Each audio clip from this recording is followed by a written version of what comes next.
నమస్కారం, నా పేరు శ్రీలేఖ. వెల్కమ్ టు సిజార్ టీవీ. తాజా వార్తలు విషయానికి వస్తే, భద్రాద్రి కొత్తగూడెం జిల్లా టేకులపల్లి మండల కేంద్రంలోని మద్యం దుకాణాలపై స్థానికులు దాడి చేశారు. వైన్ షాప్ నిర్వాహకులు సిండికేట్గా ఏర్పడి ఎంఆర్పీ కంటే 20-30 రూపాయల వరకు అధికంగా అమ్ముతున్నారని ఆగ్రహించిన ప్రజలు మద్యం దుకాణాలపై దాడికి పాల్పడ్డారు. టేకులపల్లిలో మొత్తం 4 వైన్ షాపులు ఉండగా 3 షాపులపై దాడి చేసి అందులోని మద్యం బాటిళ్లను ఎత్తుకెళ్లారు. దుకాణదారులు మద్యం మొత్తాన్ని బెల్ట్ షాపులకు సరఫరా చేస్తూ వైన్ షాపుల్లో మంచి బ్రాండులు ఉంచకపోవడంతో ఆ ఉన్న బ్రాండ్లను కూడా అధిక ధరకు అమ్ముతుండటంతో స్థానికులు రెచ్చిపోయారు. దుకాణాలపై దాడి చేసి దొరికినవి దొరికినట్లు మద్యం బాటిళ్లు ఎత్తుకుపోయారు.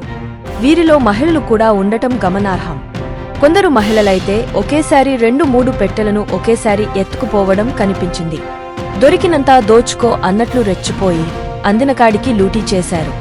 అటుగా వెళ్తోన్న వాహనదారులు సైతం బైకులు, ఆటోలపై మద్యం బాటిళ్లను ఎత్తుకుపోయారు.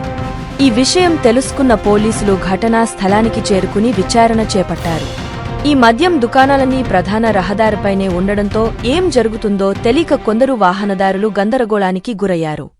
సుమారు 15 నుంచి 20 లక్షల మద్యం లూటీ అయినట్టు వైన్ షాపు యజమానులు చెబుతున్నారు. వైన్ షాప్ యజమానుల ఫిర్యాదు మేరకు కేసు నమోదు చేసిన పోలీసులు విచారణ చేపట్టారు. ఈ లూటీకి సంబంధించిన దృశ్యాలు ప్రస్తుతం సోషల్ మీడియాలో వైరల్గా మారాయి.